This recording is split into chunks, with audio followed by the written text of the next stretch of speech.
আসসালামু আলাইকুম রহমতুল্লাহি ওবরকাতুহু। সম্মানিত দর্শক, ডক্টর মোহাম্মদ ইউনূস সরকারের যে সফলতা এবং ব্যর্থতা, এগুলো নিয়ে যদি আলোচনা করতে যান তবে ব্যর্থতার পাল্লাটাই অনেক বেশি।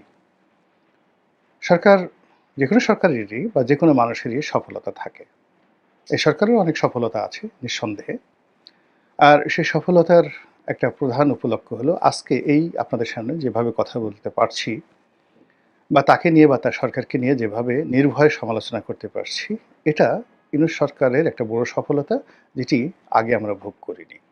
তো আমরা কৃতজ্ঞ, আমরা অনেকে কৃতজ্ঞ এবং আমরা যে সমালোচনাগুলো করছি, বিশেষত আমি যে সমালোচনাগুলো করছি, এটার একটা উদ্দেশ্য থাকে যে এর থেকে ডক্টর মোহাম্মদ ইউনূস শিক্ষা গ্রহণ করবেন এবং তিনি সিদ্ধান্ত নিতে পারবেন। আমার সব কথা যে ঠিক তা নয়, কিন্তু আমার যে ভিন্ন মত, এই ভিন্ন মতের কারণে তাদের চিন্তায় যদি একটু ধাক্কা লাগে এবং তারাও যদি একটা ভিন্ন চিন্তা করতে থাকেন, তাহলে সরকারের জন্য অনেক, অনেক ভালো হয়।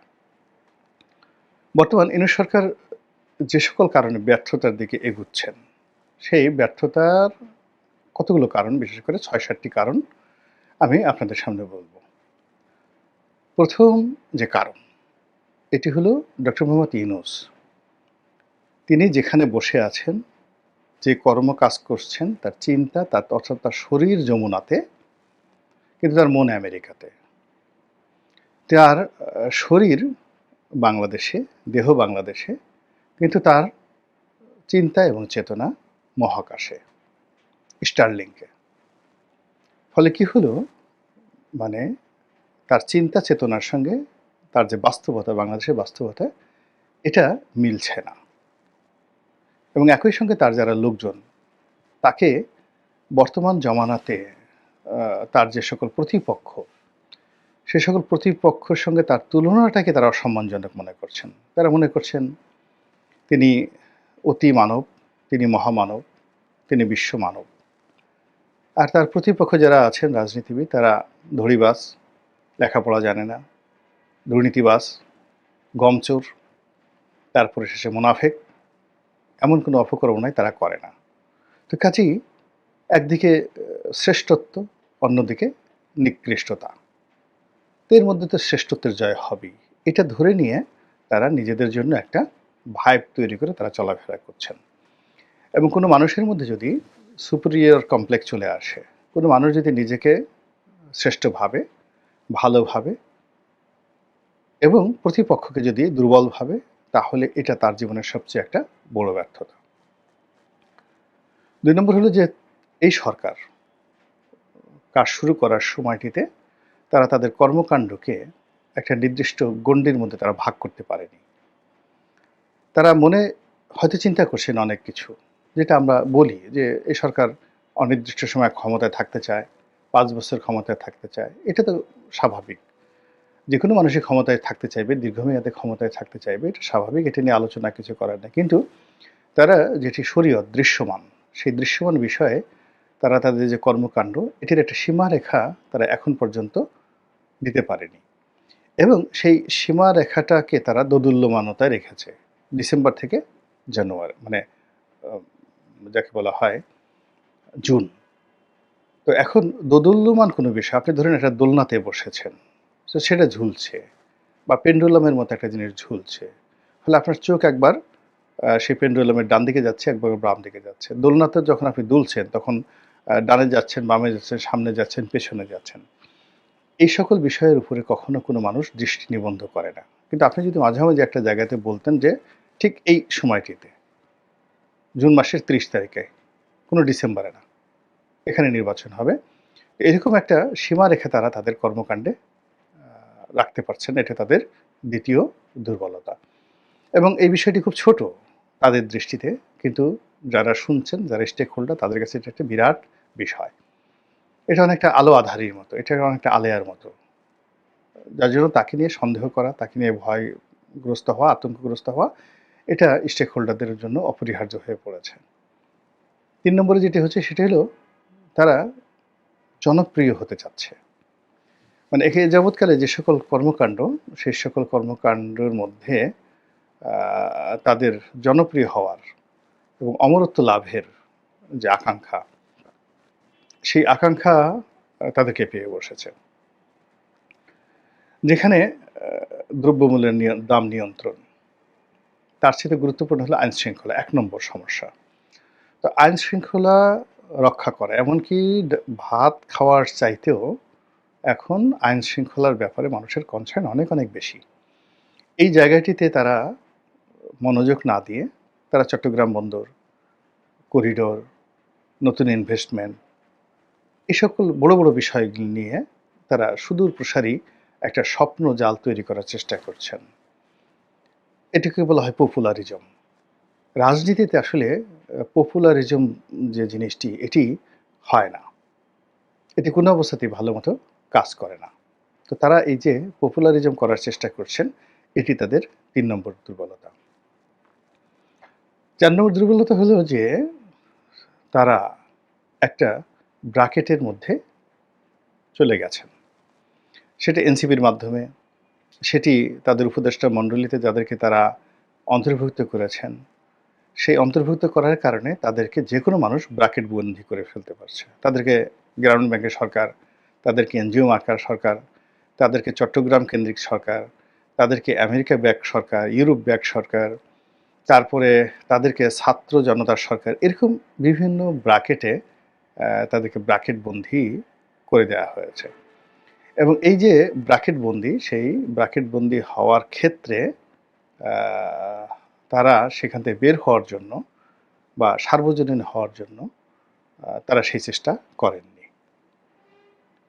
৫ নম্বরে যদি আপনি তাদের যে ব্যর্থতার কথা চিন্তা করেন, সেই ব্যর্থতা হলো যে তারা এখনো পর্যন্ত আমাদের মানুষের মৌলিক যে আকাঙ্ক্ষা, রাজনৈতিক আকাঙ্ক্ষা, এটা অনুধাবন করতে পারেননি। No one. আসলে মানুষ কি চাচ্ছে? তারা মনে করছেন যে তাদের কি চাচ্ছে, নির্বাচন চাচ্ছে না, অন্তর্বর্তীকালীন সরকারকে ভালোবাসছে। তো মানুষের যে রাজনৈতিক আশা এবং আকাঙ্ক্ষা, এই আশা আকাঙ্ক্ষার জায়গাটা তারা আসলে রিড করতে এখন পর্যন্ত পারেননি। বিস্তর ফারাক। ২ নম্বর হলো যে মানুষের যে অর্থনৈতিক যে নিডস, প্রয়োজন, কার্যক্রম, এখানে বাংলাদেশের অর্থনৈতিক কার্যক্রম গরু চোরা কারবারি আছে, ফেন্সিডিল কারবারি আছে, গাঁজার ব্যবসায়ী আছে, রিকশাওয়ালা আছে, ঠেলাওয়ালা আছে, তারপরে বৃহৎ গ্রুপ আছে, group of industries, group of companies, corporate culture আছে, মাল্টিন্যাশনাল কোম্পানি আছে, ব্যাংক আছে, বিমা আছে। মানে এইগুলো বাংলাদেশের প্রকৃতি এবং পরিবেশের সঙ্গে নানাভাবে এগুলো যাকে বলা হয় সামঞ্জস্য রক্ষা করে তারা তাদের ব্যবসা বাণিজ্য করে। গরু যে চুরি করে সে তার একটা ভাগের অংশ নেতাকে দেয়, গরু চোরদের নেতাকে দেয়। গরু চোরের নেতা আবার সেটার একটা অংশ রাজনৈতিক নেতাকে দেয়। রাজনৈতিক নেতা পাশাপাশি আবার গরু চোর থানা, পুলিশ প্রশাসন তাদেরকেও দেয়। এইভাবে পকেট চোরদের একটা সিন্ডিকেট আছে, ছিনতাইকারীদের সিন্ডিকেট আছে, ভিক্ষুকদের সিন্ডিকেট আছে, এবং এরা সে পুরো অর্থনীতিকে একটা যাকে বলা একটা বৃত্তের মধ্যে ঘুরোচ্ছে এবং এভাবেই ঘুরছে। এটাই ইকোনমি। এখানে একেবারে সব কিছু যে আপনি দেবতার মতো হবেন তা নয়। এই জায়গাটাতে ডক্টর মোহাম্মদ ইউনূস বুঝতে পারেননি, হাত দেননি। তিনি পুরোটা জিনিসটাই মাইক্রো ক্রেডিট এবং গ্রামীণ ব্যাংকের ব্যাংকিং দিয়ে অনুধাবন করার চেষ্টা করছেন।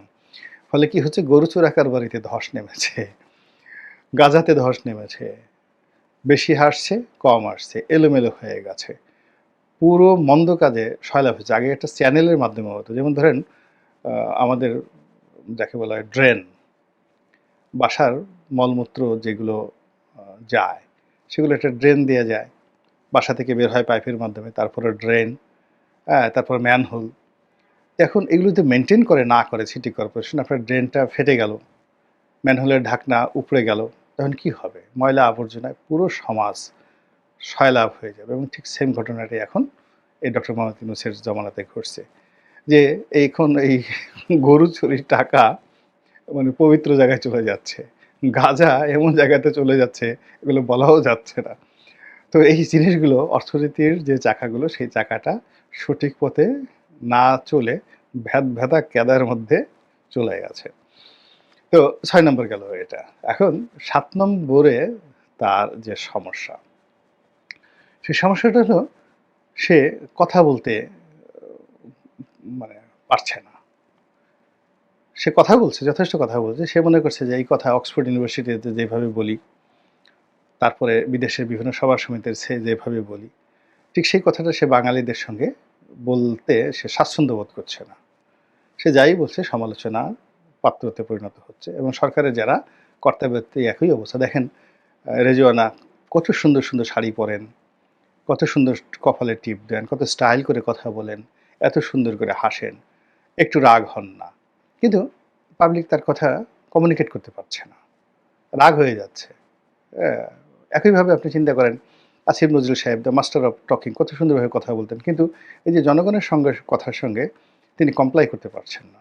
না করার কারণে কি হচ্ছে, জনগণ রাগ হয়ে যাচ্ছে। আর এই ভয়ে অনেক লোক, আদিলুর রহমান শুভ্র সাহেবের মতো লোক, তারপর শেষে অন্যান্য যারা আছেন, বিশেষ করে ব্রিগেডিয়ার সাখাওয়াতের মতো লোক, একেবারে জবানে তালা লাগিয়ে ফেলেছেন যে না, কথা আমরা বলবো না। ফলে এই যে তারা যে কথা বলতে পারছেন না এবং কথা শুনতেও পারছেন না, তারা পাবলিকের কথাকে ভীষণ ভয় পাচ্ছেন। এখন ডক্টর মোহাম্মদ ইউনূস যদি এরশাদকে ডাকতেন পার্সোনালি, যে বাবা আসো তোমার সাথে একটু কথা বলি, বাবারে এই দেখো এই সমস্যা, বাদ দাও তো, তোমরা তো আর কদিন পর ক্ষমতা আসতেছো, তোমরা আর কদিন পর ক্ষমতা আসতেছো, বাবা তোমার যখন যা দরকার আসো আমার কাছে বলো, আমি দোয়া করি তুমি অনেক বড় হও। তুমি আমার কাছে এই খণ্ডিত চাচ্ছ কেন? তোমার বাবা অখণ্ডিত সিটি কর্পোরেশনের মেয়র ছিলেন, তো অখণ্ডিত সিটি কর্পোরেশনের মেয়র ছিলেন পুরো ঢাকা শহরের মেয়র, আর তুমি দক্ষিণ সিটির মেয়র হওয়ার জন্য লাফাচ্ছ। তুমি আমার কাছে দাবি করবো যে আপনি তাড়াতাড়ি এই দুই ঢাকাকে শেখ হাসিনা আলাদা করে দিয়েছেন, আপনি এক করে দেন, এটা তোমার জন্য লাভজনক। এবং তোমার প্রতিদ্বন্দ্বী এই ঢাকা শহরে তখন দুই ঢাকার উত্তর এবং দক্ষিণ যদি এক হয়ে যায়, ইলেকশন হয়, এই বিএনপি যদি ক্ষমতায় আসে, তাহলে তোমাকে ছাড়া কে মনোনয়ন দেবে কাকে? এখানে তো বিকল্প নাই, তুমি এটা লাভবান হবা। তো তুমি সেই মানে অখণ্ড ঢাকার মেয়র না হয়ে তুমি খণ্ডিত ঢাকার মেয়র হওয়ার জন্য তুমি ঘোরাফেরা করছো। এই কথাটুকু যদি উনি খালি বলতেন ডেকে এনে, আমার বিশ্বাস যে এরশাদ একটা টু শব্দ করতো না। জাস্ট একটা উদাহরণ দিলাম, এরকম অনেক কিছু, এরকম অনেক কিছু। হ্যাঁ, তিনি মুভ করে বিভিন্ন জায়গাতে যাচ্ছেন, বিভিন্ন মানুষের সাথে কথাবার্তা বলছেন। তো তিনি এই যে মানুষের সাথে কথা বলতে ভয় পাচ্ছেন, এটাই হলো তার ৭ নম্বর ব্যর্থতার দলিল। এখন তাকে যেতে হবে, যদিও একটু মনে যেতে হবে। কীভাবে তিনি যাবেন? ৭টি দরজা তার আছে। ১ নম্বর দরজা হলো শান্তিপূর্ণ একটা দরজা, একেবারে জান্নাতি দরজা। তিনি সুন্দর একটা নির্বাচন করবেন, তারপর শেষে তিনি ক্ষমতা হস্তান্তর করবেন, ফুলের মালা নিয়ে হাসতে হাসতে চলে যাবেন। এই একটা দরজা। এটা কি সম্ভব? আপনারাই বলেন। ২ নম্বর দরজা হলো যে তিনি ওই যমুনাতেই থাকবেন, তারপর হঠাৎ করে একদিন ওখানে তিনি অসুস্থ হয়ে পড়বেন এবং ওখানেই যা কিছু হওয়ার হবে, আর আমি আগালাম না। ৩ নম্বর দরজা হলো যে তিনি যমুনা থেকে বের হবেন, বের হয়ে বাংলাদেশের মধ্যেই কোনো একটা জায়গাতে যাবেন এবং সেটা সম্মানজনক নয়। ৪ নম্বর দরজা হলো অলনে ছাড়েন, এখন তিনি জাপানে আছেন, তিনি বিদেশে কোনো একটা জায়গাতে যাবেন, তারপরে শেষে তাকে যাকে বলা হয় এই বাংলাদেশের যে পরিবেশ পরিস্থিতি সম্পর্কে তিনি জানবেন, আর তিনি সেখান থেকে ফেরত আসবেন না, এরকম একটা ঘটনা। ৫ নম্বর জন্য তার যে দরজা, সে দরজাটা হলো তাকে শেখ হাসিনার মতো এইভাবে হেলিকপ্টারে করে নিয়ে যাওয়া হবে, তিনি যাবেন তাদের মতো করে, এরকম একটা ঘটনা ঘটতে পারে। ৬ নম্বর দরজা হলো তিনি এরশাদের পরিণতি ভোগ করতে পারেন, ক্ষমতাচ্যুত বেগম জিয়ার পরিণতি ভোগ করতে পারেন। আর ৭ নম্বরটা কি হতে পারে? দরজাটার আকার আঙ্গিক আল্লাহ মাফ করুক, ও কথা আমরা স্মরণও করতে চাই না। তার ভাগ্যে কোনটা আছে? আমি ১ থেকে ৭টা অপশন বললাম, এটার সিদ্ধান্তের মালিক স্বয়ং আল্লাহ রাব্বুল আলামিন। তিনি সময় মতো ব্যবস্থা করে দেবেন সব কিছু, এবং যেটা আমাদের জন্য কল্যাণ হবে সেটাই যেন আল্লাহ ব্যবস্থা করেন। আসসালামু আলাইকুম রহমতুল্লাহি ওয়া বারাকাতুহু।